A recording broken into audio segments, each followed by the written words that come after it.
Good morning, New Zealand! It's foggy morning! Ayan. Lamig! Kanina, tumitirik na yung araw. Ngayon, biglang sana snow na lang, no? Parang bagyo lang.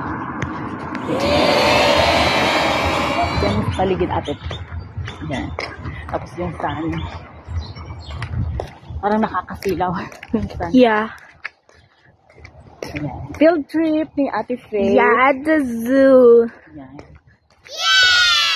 Ayan. Bukas is holiday. Walang pasok si Ate Ashley ngayon. 2 days na walang pasok. Ayan. Maraming holiday dito. Ayan. Let's go another side. It's foggy, foggy, foggy. Ito pala yung sinasabi nila. Foggy morning daw. Ayan. Ito na yung foggy morning. Ayan. Yun yung bird, oh. Yung mga bird nila dito nakakalat. Yeah. Hindi pwedeng huliin. May nakita ko ang laki-laking bird.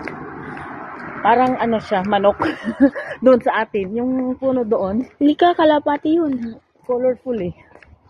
Ano kaya yun? Sabi ni Ate Ashley, di ba, kwento niya, nakakita silang kalapati.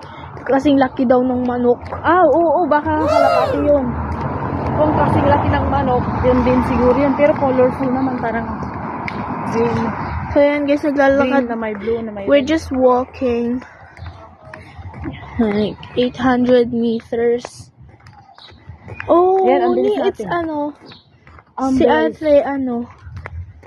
I know her. Like, Huwag kang hihiwalay sa teacher mo, ah. Ah, sa mga kaklase mo, baka mamaya mawala. O, naka-shirt lang sila.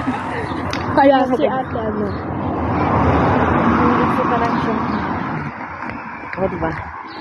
Hindi ko siya kilala yung name niya, pero friend ko siya. Ay. Oh. Bye, everyone. Have a Bye! nice